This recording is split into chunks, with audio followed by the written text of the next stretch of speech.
한때는 필리핀이라고 하는 나라가 아시아에서 제일 잘 사는 그런 나라였습니다. 우리나라뿐 아니라 일본보다도 더 잘 살 때 있었습니다. 1950년대, 1960년대 초반에는 그렇게 잘 살았다 그러죠.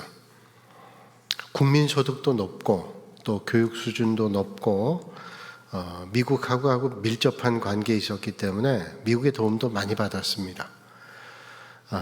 한때 저희들이 이제 필리핀 선교를 갈 때 어떤 분들은 그런 얘기 하더라고요. 우리나라에 있는 장충체육관도 그 옛날에 필리핀이 져줬다, 뭐 그런 얘기 하시는 분도 계셨습니다.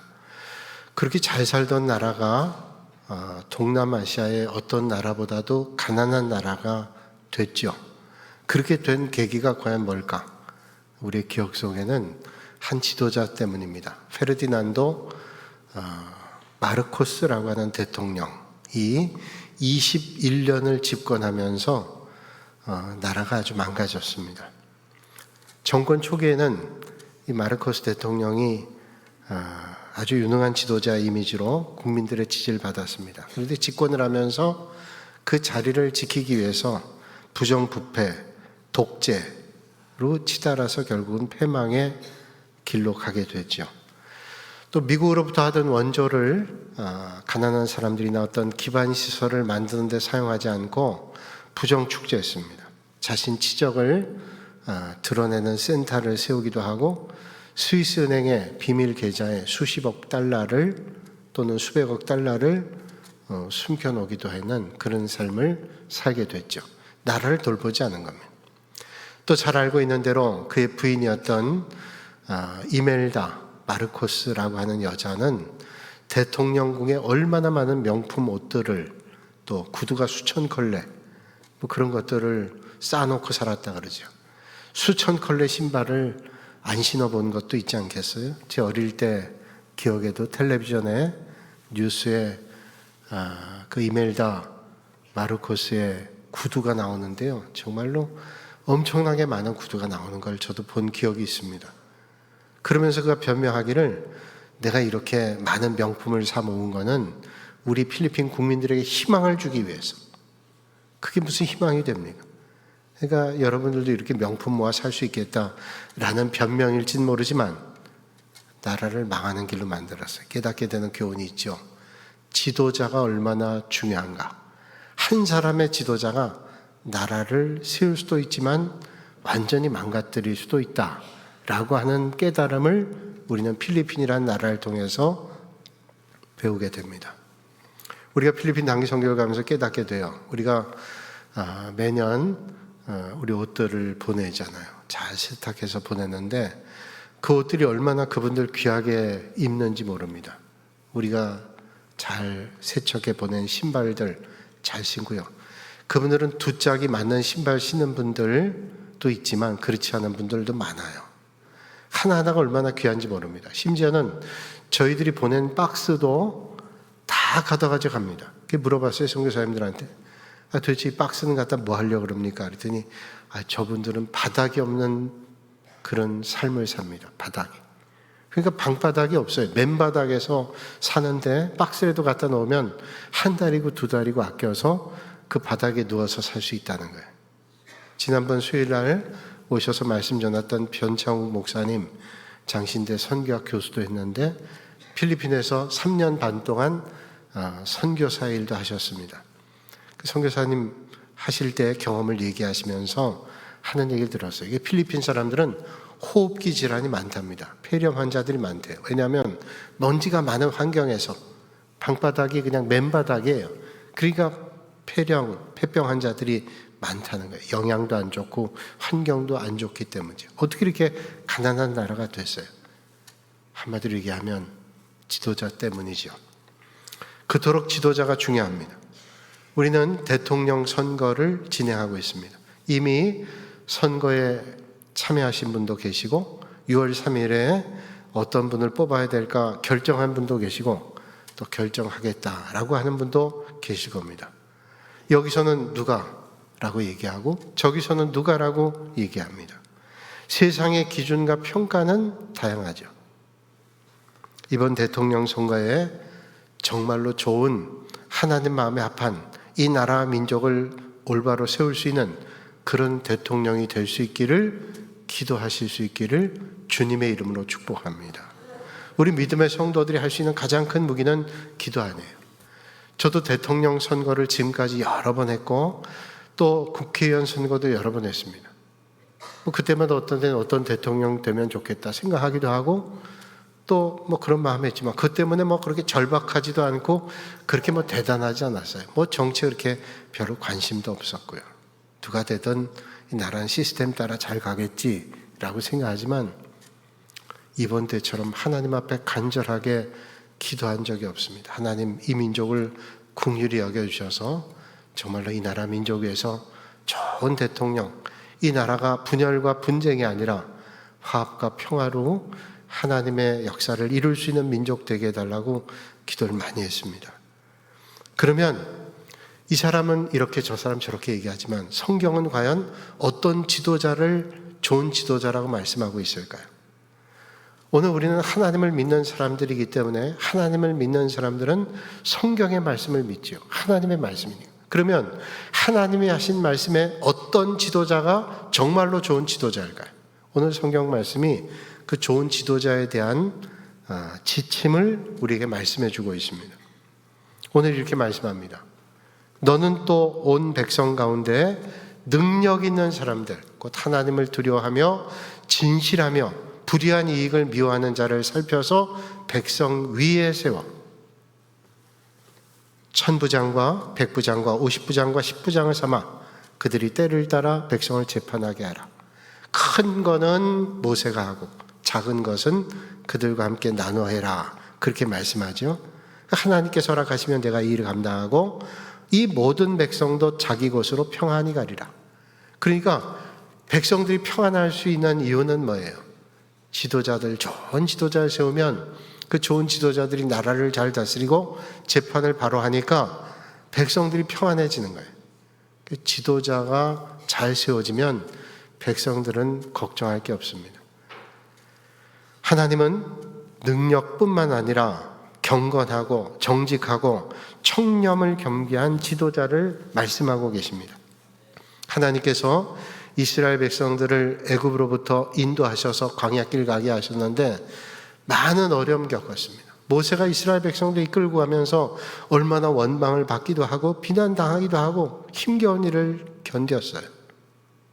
모세는 처음에 모든 문제를 안고 감당하기도 했지만 힘겨웠습니다. 그때 그의 장인이었던 이드로라고 하는 분이 제안을 합니다. 혼자 다 하려 하지 말고 나눠서 하는 게 좋겠다. 하나님께서 허락하시면 그렇게 하면 잘 될 거다. 그렇게 권면을 하죠. 이것은 단지 오늘로 얘기하면 행정적으로 효율성 있게 해라 이런 말씀이 아닙니다. 공동체가 이런 영적 리더십을 가져야 된다는 거예요.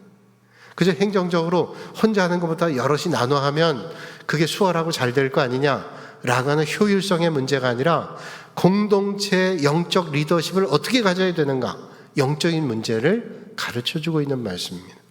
하나님 지금도 혼자 모든 것을 감당하려는 지도자가 아니라 능력과 경건과 정직과 청렴을 갖춘 그런 사람을 통해서 하나님께서 오늘도 일하시는 거죠.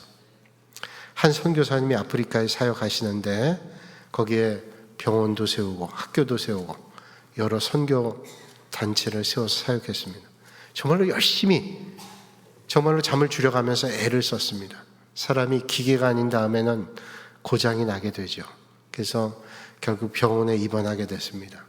할 일은 많은데 병원에 입원해 있으니 미안하기도 하고 안타깝기도 했어요. 근데 동료 선교사님들이 병문안습니다. 그 병문안 온 동료 선교사님들에게 이분이 얘기했습니다. 아유 미안합니다. 내가 할 일이 많은데 여러분들에게 오히려 짐을 더 쥐어주고 제가 병원에 누워 있으니 너무너무 죄송합니다. 미안합니다. 그렇게 얘기했어요. 그 말을 듣고 있던 찾아갔던 동료 선교사 가운데 한 분이 따뜻한 표정을 가지고 이렇게 얘기를 했습니다. 선교사님은 전능하신 구세주가 아니라 선교사님은 전능하신 구세주의 일꾼입니다. 당신은 전능한 구세주가 아니에요. 당신은 그 전능하신 구세주의 일꾼일 뿐이에요. 그러니까 일꾼으로서 일을 하면 되는 거지 모든 일을 다 할 수는 없다는 거예요. 제가 예전에 아주 흥미롭게 본 책이 있는데 책 제목이 아주 흥미로웠어요. 1995년에 처음 발간되었던 초능력 목회자 신드롬이라는 책입니다. 에드워드 B. 브레처 목사님이 쓴 책입니다. 제목 그대로예요. 초능력 목회자 신드롬. 이 브레처 목사님은 목회자의 아들로, 선교사님의 아들로 그렇게 태어나서 리오데자네이로, 브라질의 리오데자네이로에서 어린 시절을 보냈습니다. 그러다가 이제 자라고 난 다음에는 미국에 가서, 미국 사람이니까 미국에 가서 대학을 마치고 목회자의 길을 갔습니다. 목회하면서 특별히 목회자들의 탈진에 대해서 연구를 많이 했어요. 그렇게 목회자들이 탈진하고 사역을 중간에 포기하는 분들이 많은가 연구하면서 그분들에 대한 책들을 많이 썼는데 그 책 가운데 하나가 초능력 목회자 신드롬이에요. 많은 목회자들이 그런 생각을 하고 있다는 거예요. 뭐든지 잘해야 된다. 신방도 잘해야 되고 설교도 잘해야 되고 기도도 잘해야 되고 또 인간관계도 잘해야 되고 남선교회도 참석해, 여전도에도 참석해, 무슨 모임에 참석해, 다 해요. 신방도 하면서 잘하려고 그 좋은 마음이죠. 그런데 그렇게 할 수 있는 사람이 없다는 거예요. 그래서 그 목회자가 초능력 신드롬에 빠져서 결국 탈진해서 그 일을 다 감당하지 못하고 중도에 탈진하고 만다는 거예요. 그러니까 그렇게 혼자 다 할 수 있는 게 없다는 거죠. 나눠서 잘 할 수 있어야 된다. 그렇습니다. 하나님은 한 사람의 완벽한 보다는 함께 나누어 하는 겸손한 것을 원하시는 거예요. 빌립보 2장 3절에 주님 말씀합니다. 아무 일에든지 다툼이나 허용으로 하지 말고 오직 겸손한 마음으로 각각 자기보다 남을 낮게 여기고. 야고보 4장 10절에 말씀합니다. 주 앞에서 낮추라. 그리하면 주께서 너희를 높이시리라. 로마서 12장 16절에 말씀합니다. 서로 마음을 같이하며 높은 데 마음 두지 말고 도리어 낮은 데 처하며 스스로 지혜 있는 체 하지 말고. 다 뭐예요? 겸손하게 함께 나눠서 저 사람 나보다 낫다 하면서 그렇게 함께 하는 게 중요하다는 거예요. 우리 한국전쟁, 6.25 전쟁 때 미국 해병대 소속의 올리버 스미스라고 하는 장군이 계신데 이분이 장진호 전투의 부대장이셨어요. 근데 중공군이 들어오면서 막강한 화력과 인해 전술로 밀려오는데 감당해낼 방법이 없었습니다. 점점 이제 포위망이 좁혀오게 되니까 그의 부하가 이 스미스 장군에게 얘기를 했습니다. 우리가 언제 퇴각해야 됩니까? 퇴각해야 되지 않습니까? 철수해야 되지 않습니까? 그렇게 얘기를 했어요. 스미스 장군이 얘기를 했습니다. 우리는 퇴각하는 게 아니라 또 다른 방법의 전술을 찾아낼 거다. 그런 얘기를 하면서 나는 단 한 명의 병사라도 남겨두고 떠나지 않을 것이다. 마지막 한 사람까지 우리는 함께 할 거다. 그러니까 그 병사에게 마음의 신뢰를 줬어요. 아무리 우리가 위기 오고 어려움 가운데 있어도 한 사람의 병사도 포기하지 않고 함께 할 거다. 그 스미스 장군의 말이 신뢰를 줬어요. 그 말대로 이 스미스 장군은 마지막 퇴각, 철수할 때까지 마지막 한 병사까지 잘 챙겨서 철수했어요. 비록 그 전투에는 졌지만 그 장군의 그 모습이 얼마나 많은 병사들에게 신뢰를 줬는지 몰라요. 그래서 전쟁사에 신뢰를 줬던 철수, 그렇게 얘기할 수 있어요. 그렇습니다.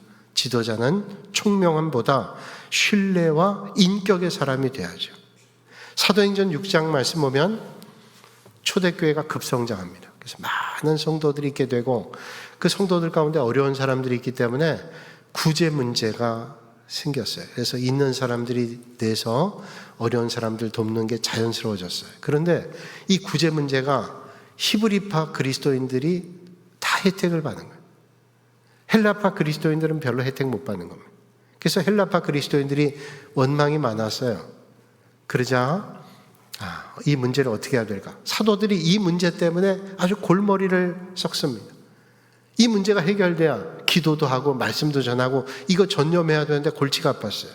성경은 말씀하죠. 너희 가운데 성령과 지혜가 충만하여 칭찬받는 사람 7을 택하라. 우리가 이 일을 그들에게 맡기고 우리는 오로지 기도하는 일과 말씀 사역에 힘쓰리라. 그래서 세웠던 7 집사이죠. 7 집사가 전부 다 헬라파 그리스도인이에요. 왜냐하면 이름을 보니까 그 7 사람들이 다 헬라파예요. 그러니까 히브리파 과부들, 고아들 다 구제를 받게 되니까 헬라파 사람들이 소외되잖아요. 그러니까 히브리파 그리스도인들이 기득권을 놓고 헬라파 사람들에게 맡겨버려요. 근데 헬라파 사람들이 고맙잖아요. 그래서 협력해서 골고루 구제받게 합니다. 그래서 이 일들이 해결되면서 사도들은 기도하는 일과 말씀 전하는 일에 전념할 수 있게 됐어요. 그렇죠. 좋은 지도자는 함께 일할 줄 아는 사람. 야, 넌 내 편이니까 하고 넌 안 돼. 이거는 좋은 공동체가 될 수가 없다라는 거예요. 그래서 하나님의 일을 감당하는 좋은 지도자는 뭐예요? 함께 하는 거예요. 함께 하면서 오늘 4가지 방법을 우리에게 말씀해 주고 있는데 21절에 좋은 지도자의 덕목에 대해서 말씀해 주고 있습니다. 너는 또 온 백성 가운데서 능력 있는 사람들, 그 사람을 백성들 위해 세우라고 말씀해요. 먼저가 뭐예요? 능력 있는 사람. 능력 있는 사람들을 세번역 성경에 보면 능력과 덕을 함께 갖춘 사람이라고 번역하고 있습니다. 그러니까 이 능력 있는 사람 뭐냐면 능력도 있고 덕도 있는 사람이에요. 여러분 능력만 가지고 있다 그러면 그 공동체 능력만으로 한다면 참 팍팍하고 힘든 일이 많아요. 근데 덕도 있어야 돼요. 하나님께서 사용하는 사람은 게으르고 무능한 사람 아닙니다. 맡겨진 일을 감당할 수 있는 능력과 판단력, 분별력이 있는 사람이에요. 이런 능력은 단지 타고난 재능만으로 안 됩니다. 부단한 노력과 애씀이 있어야 돼요. 여러분, 타고난 재능이 있다고 하는 사람이 공부 잘하는 것 같죠? 그런데 보면요, 그러지 않은 것 같아요. 제가 잘 알고 있는 어떤 장로님은요, 미국의 MIT에서 공부해가지고 거기서 박사학위를 받고 한국 사람은 최초로 거기 MIT 공과대학 교수였어요. 제가 예전에 섬기던 교회 장로님이셨는데 거기서 은퇴하고 이제 오셔서 한국에 와서 그 장로님 아버지가 어떤 학교 이사장인데 그걸 물려받기 위해 오셨어요. 근데 그분이 대학 교수 오래 했잖아요. 근데 그분이 얘기하기를 고등학교 때 열심히 공부해서 명문대학 온 아이들이 좋은 대학에서 공부하는데 나중에는 그렇게 공부 잘 안 한대요. 왜냐하면 너무 힘들어서 그동안 지쳐서. 그런데 중상위권 그런 정도의 대학 나온 애들이 박사과정 할 때 아주 탁월한 실력들을 발휘해요. 그래서 제가 이해가 안 됐어요. 아니 원래 머리 좋은 애들이 잘 되는 거 아니야? 했더니 이미 질려가지고. 아니 교수님 그렇다는데 제가 뭐라 그러겠어요. 그래서 그럴 수도 있겠구나. 그러니까 내 머리만 믿고는 안 되는 거예요. 머리만 내가 능력만 가지고 아니에요. 끊임없은 노력과 순종을 통해서 이 사람이 그 실력이 배양되는 거예요. 여러분 우리가 잘 알고 있는 다윗이죠. 다윗은 목동이었습니다. 목동이었을 때 막대기 가지고 다니면서 물맷돌 가지고 다니면서 뭐 사자 오든 곰이 오든 늑대가 오든 양들을 지키기 위해서 물맷돌 던지고 막대기로 양들 지켰잖아요. 하나님께서 수년 동안 목동으로 훈련받게 해요. 그리고 언제 쓰임받습니까? 골리앗과의 전투에서 다 벌벌 떨 때 어린 나이였던 다윗이 전장터에서 갑옷도 마다하고 왕이 쓰던 칼도 마다하고 물맷돌을 던져서 골리앗을 넘어뜨리죠. 그때 다윗의 고백을 우리는 기억합니다. 너는 칼과 창과 단창으로 내게 오거니와 나는 만군의 여호와 이름 곧 네가 모독하는 모욕하는 이스라엘 군대의 하나님의 이름으로 내게 나가노라. 이게 단박에 된 게 아닙니다. 하나님께서 이를 쓰시기 위해서 수년 동안 훈련시킨 거예요. 그리고 그의 믿음의 절정에 하나님의 역사를 이루게 하는 거죠. 하나님께서 쓰시기 위해서는 오래전부터 이미 준비한 겁니다. 그러니까 그 능력은 하나님께서 이미 배양시켜 주시는, 훈련시켜 주시는 뿐만 아니라 오늘 말씀하죠. 21절에 능력 있는 사람들 곧 하나님을 두려워하며, 능력만 말씀하지 않고 하나님을 두려워한다고 말씀해요. 여러분들 하나님을 두려워하시나요? 어떠나요? 하나님을 두려워한다는 말은 뭘까요? 하나님 오시면 벌벌 떨어. 그런 말이 아닙니다. 외형적으로 하나님께 벌벌 떤다 이런 말이 아니라 하나님을 존중한다는 말이에요. 하나님을 두려워한다는 말은 하나님을 중요하게 여기는 거예요. 하나님을 인격적으로 존중하고 하나님의 뜻을 삶의 최우선 가치에 두는 거예요. 하나님을 존중하는 거예요. 그러면서 하나님이 하시는 일, 하나님이 원하시는 것을 우리의 삶에 가장 먼저를 두는 겁니다. 이게 하나님을 두려워하는 거예요. 내가 하나님 두려워한다는 말이 벌벌 떨고 그런 게 아니라 하나님을 정말로 인격적으로 존중해서 하나님의 뜻을 가장 내 삶의 우선으로 생각하는 거예요. 그래서 하나님 원하시는 게 뭘까? 이걸 생각하는 거죠.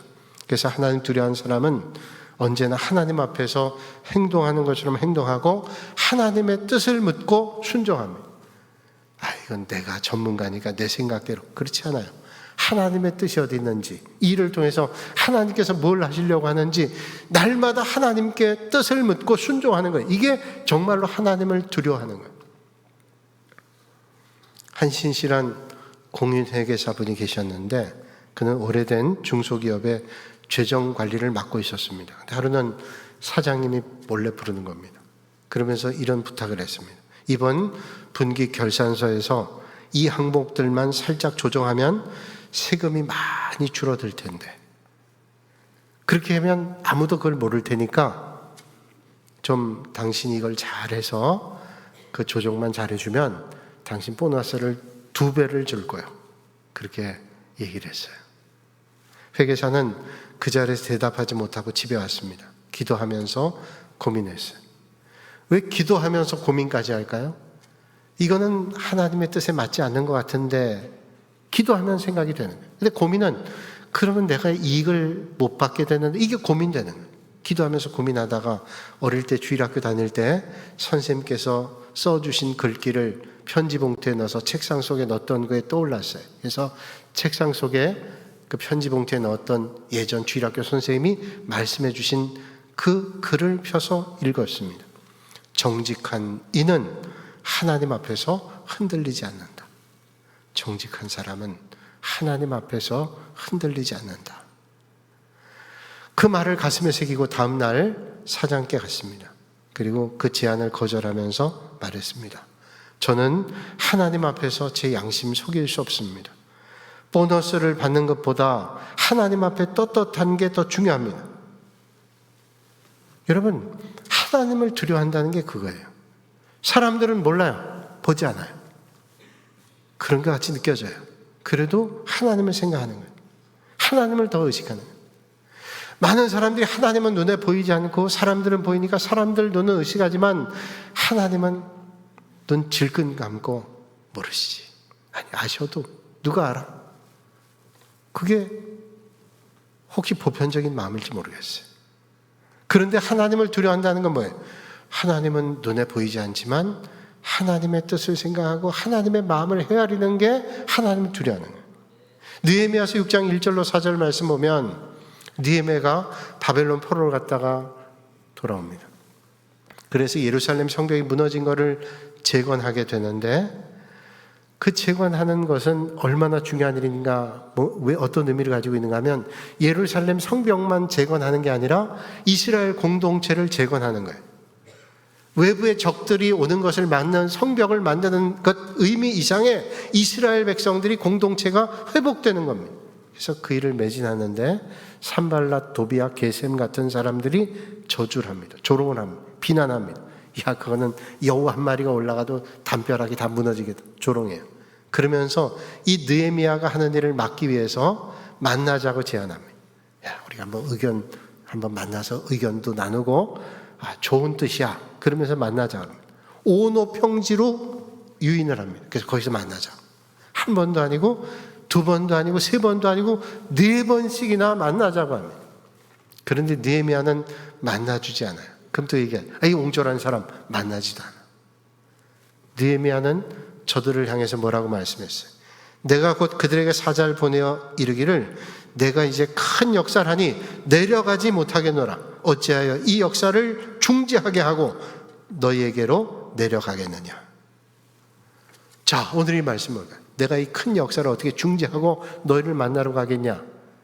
느헤미야는 하나님 주신 지혜를 알고 깨닫습니다. 내가 거기 가서 시간 낭비하고 저들 만나서 하나님이 하시는 역사를 내가 끊고 간다. 있을 수 없는 일이라는 거예요. 오늘 이 느헤미야의 고백은 우리의 믿음의 삶에 얼마나 큰 도전 주는지 몰라요.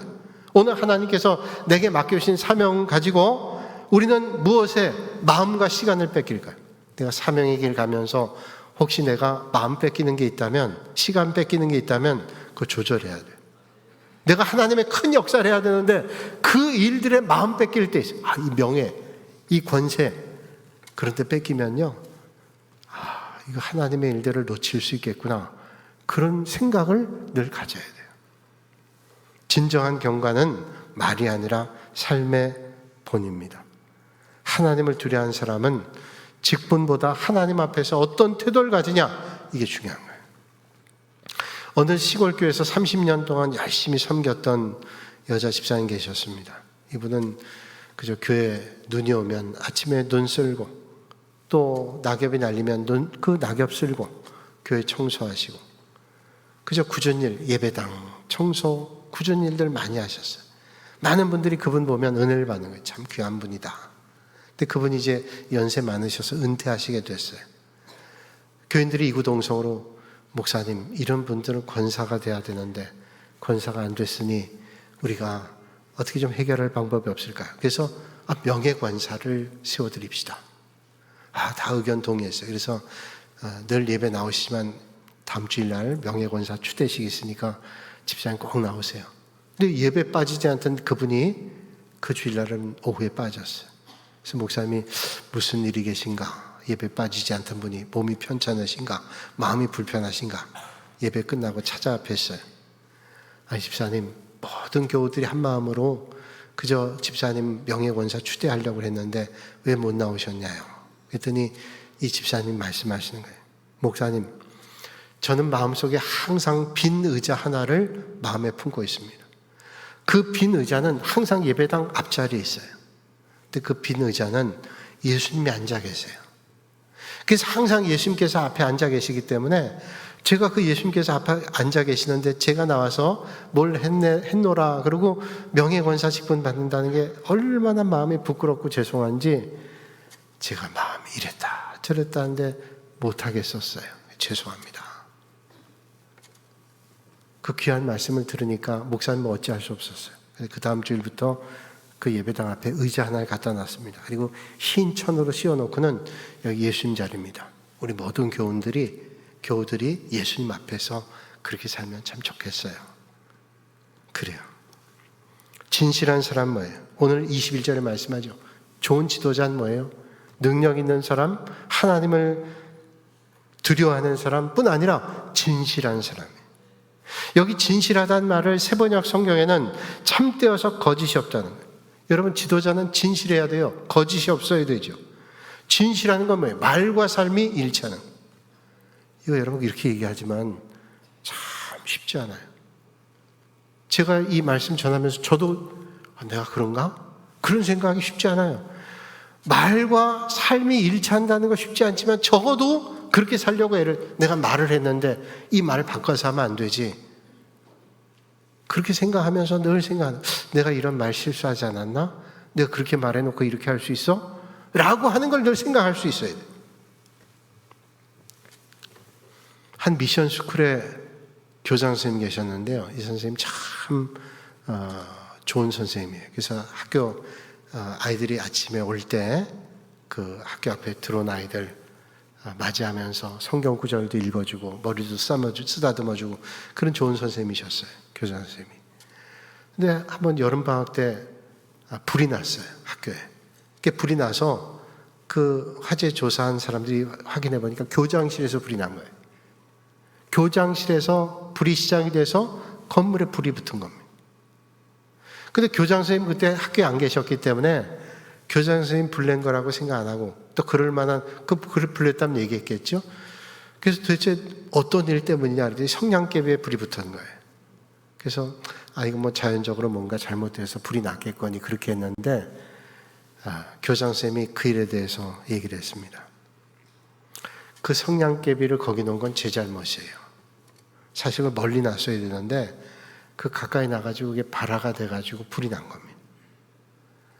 사람들은 그렇지 않다고 하고 다 몰라요. 그런데 제 양심이 허락지 않습니다. 제가 실수한 게 틀림이 없어요. 그리고 그렇게 내가 지금 고백하지 않으면 너무 부끄러워서 내가 하나님 앞에 설 자격이 없습니다.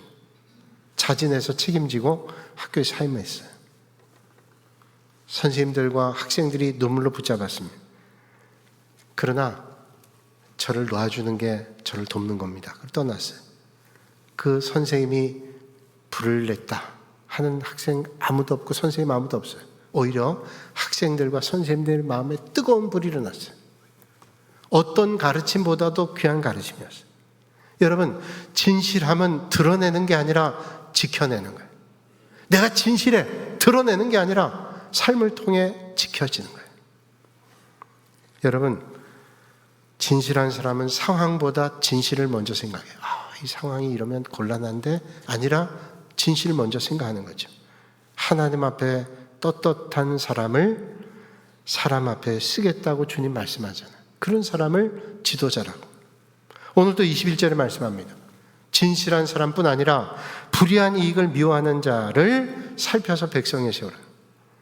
여기 불의한 이익을 미워하는 자를 세번역에는 부정직한 소득을 싫어하는 사람을 얘기합니다. 청렴하다라고 하는 것은 모든 탐욕을 억제하는 거예요. 내가 이 욕심을 참아야지. 이게 아니라 그걸 미워하는 거예요. 불의한 거. 불의한 소득을 아예 가까이 하지 않는 거예요. 그럴 때 공동체가 건강성을 유지하는 거죠. 느헤미야 5장 14절로 15절에 말씀합니다. 또 내가 유다 땅의 총독으로 세움받은 때 곧 아닥스다 왕 제24년부터 32년까지 12년 동안 나와 내 형제들이 총독의 녹을 먹지 아니하였느니라. 나보다 먼저 있었던 총독들은 백성의 양식과 포도주와 은 40세겔을 그에서 빼앗았고 또 그들의 증거들도 종자들도 백성을 압제하였으나 나는 하나님을 경외함으로 이같이 하지 아니하고. 느헤미야가 말씀하고 있어요. 이 느헤미야는 어떤 사람인가 하면 아까도 말씀 나눴지만 예루살렘 성벽 재건하라고 왔는데 이 사람이 아닥사스다 바벨론 왕의 술 맡은 관원이었어요. 여러분, 왕의 음식을 맡았다는 건 대단히 직위가 높은 거예요. 왕을 죽일 수도 있는 거 아니에요. 독일 타면. 술 맡은 관원이니까 술을 공급하면서 왕이 술에 좀 취했으면 이런 얘기 저런 얘기 하면서 가까워졌단 말이에요. 그런데 이 왕에게 얘기한 겁니다. 제 고향 땅 예루살렘 성벽이 다 무너졌는데 고향 생각을 하니까 왕이 휴가를 줍니다. 그래서 총독으로 발령을 내요. 예루살렘에. 그 총독으로 갔습니다. 총독으로 가면 그 총독이 얼마든지 녹봉을 먹을 수 있는 거 아니에요. 그런데 그 전에 총독들은 어떻게 했냐면 백성들 압제하고 그래서 다 그들의 것을 뺏었단 말이에요. 그런데 그렇지 않았어요. 왜요? 하나님을 경외했기 때문에. 그는 하나님을 경외하고 불의한 이익을 취하지 않는 사람이기 때문에, 하나님을 의식했기 때문에 그렇게 했다는 거예요. 제가 잘 알고 있는 건축업을 하는 건축사분이 계세요. 장로님인데 이분은 회사에서도 또 교회에서도 아주 존경받는 그런 분이셨어요. 공기업에서 오랫동안 하고 건축사 일을 하다가 자기 사업을 해서 잘 일구는 분입니다. 지자체하고도 거래를 많이 했기 때문에 지자체에서 많은 걸 따왔어요. 자기 부하 직원 가운데 직급이 높은 분이 얘기했어요. 사장님, 우리가 지금 건실하게 기업을 운영하고 있고 또 잘 되고 있는데 지자체 일도 많이 따오는데 조금만 더 힘쓰면 우리가 훨씬 많이 수주를 받을 수 있어요. 우린 더 많은 계약을 해서 더 많은 돈 벌 수 있습니다. 쉽게 얘기하면 로비를 조금만 하시면 이 정도 경력에 누구도 얘기 안 합니다. 심지어는 공무원도 얘기하는 거예요. 아유, 참 답답해. 조금만 하면 훨씬 더 유리하게 할 수 있는데 그걸 모르겠어요? 이 장로님이 웃으면서 자기 직원에게 얘기했답니다. 예, 맞습니다. 할 수 있습니다. 그러나 저는 하지 않겠습니다. 저는 사람보다 하나님을 더 두려워합니다. 주님 앞에서 부끄럽지 않은 선택을 하며 제 자식들에게도 믿음을 그래야 말할 수 있지 않겠어요? 할 수 있지만 안 하겠다고. 그래서 결국 때때로 계약을 놓치기도 하고 경쟁업체에 밀리기도 했습니다. 그런데 그 회사의 직원의 말을 제가 직접 들었어요. 그 회사의 직원의 말을 직접 들었더니 그 직원이 얘기하는 거예요. 참 근데 이상해요. 연말이 되면요, 우리 회사가 수십억을 벌었어요. 어떤 때는요 100억도 이상 벌을 때가 있어요. 순수익. 그거 이상하잖아요. 이상하지 않죠. 세상은 때로는 편법과 술술 얘기하지만 역사를 주관하시고 인도하시는 분이 누구예요? 하나님이시죠. 적어도 하나님을 믿는 사람은 하나님이 하시는 것을 믿잖아요. 아무리 불의하고 안 될 것 같아도 하나님이 역사하시잖아요. 느헤미야 총독은 당연히 녹봉받을 수 있지만 그러지 않았습니다. 나는 하나님을 경외함으로 그렇게 하지 않겠다고 성경은 말씀하고 있어요. 오늘 출애굽기 오늘 18장의 이 말씀은 그저 구약 성경의 이야기나 고대 전해오는 이야기 같은 이야기가 아닙니다. 오늘도 하나님께서 이 말씀을 통해 우리에게 묻고 계십니다. 너희들이 세우는 지도자는 어떤 사람인가? 좋은 지도자는 능력 있는 사람뿐 아니라 경건하고 진실하고 청렴한 사람이어야 된다고 말씀하고 있어요. 하나님은 교회뿐 아니라 가정과 학교와 사회에서 기준에 부합한 지도자를 찾고 계십니다. 그 말씀은 또한 오늘 우리에게도 하시는 말씀이에요. 너는 그런 사람이 되어져 있는지, 너는 그런 길을 가고 있는지 오늘 주님은 묻고 계십니다. 한 시골 교회에 존경받던 장로님이 세상 떠나 장례식하게 됐습니다. 많은 분들이 시골 교회지만 오셨어요. 그래서 이구동성으로 얘기합니다. 그분은 참 말보다 삶으로 우리에게 신앙을 보여주셨어요. 기도하는 모습이 늘 본이 됐습니다. 그분이 예배당 맨 앞자리에 앉아 있는데 늘 그분의 자리는 우리가 넘볼 수 없을 정도로 참 귀한 자리죠. 그분은 화내는 법이 없고 용서를 하셨어요. 참 훌륭한 장로님이셨던 것 같아요. 그가 앉았던 예배당 맨 앞자리는 그로부터 오랫동안 빈자리로 있었습니다. 아무도 그 자리에 감히 앉을 수 없어요. 그 존경하는 장로님 앉던 자리인데 그 빈자리지만 그 장로님을 떠올렸어요. 그런데 어느 주일날 주일학교 아이가 그 자리에 앉아 있는 거예요. 사람들이 자연스럽게 봤습니다. 제가 왜 저기를 앉았을까? 이런 생각도 했겠죠. 그 아이가 그 자리에서 주변 분들에게 이렇게 얘기를 했습니다. 저는 나중에 커서 이 자리에 늘 앉아 계시던 장로님처럼 될 거예요. 나는 그 장로님처럼 될 거예요. 그 장로님의 한 사람의 믿음과 섬김이 자녀 세대의 믿음의 길을 열어놓았고 교회 기준을 세웠고 공동체를 회복시키는 살아있는 믿음의 유산됐어요. 사랑하는 여러분, 여러분이 떠난 후에 어떤 자리가 남을까요? 그 자리는 누군가에게 믿음의 본으로 기억되실 수 있길 바랍니다. 그 자리에 계시던 장로님, 권사님.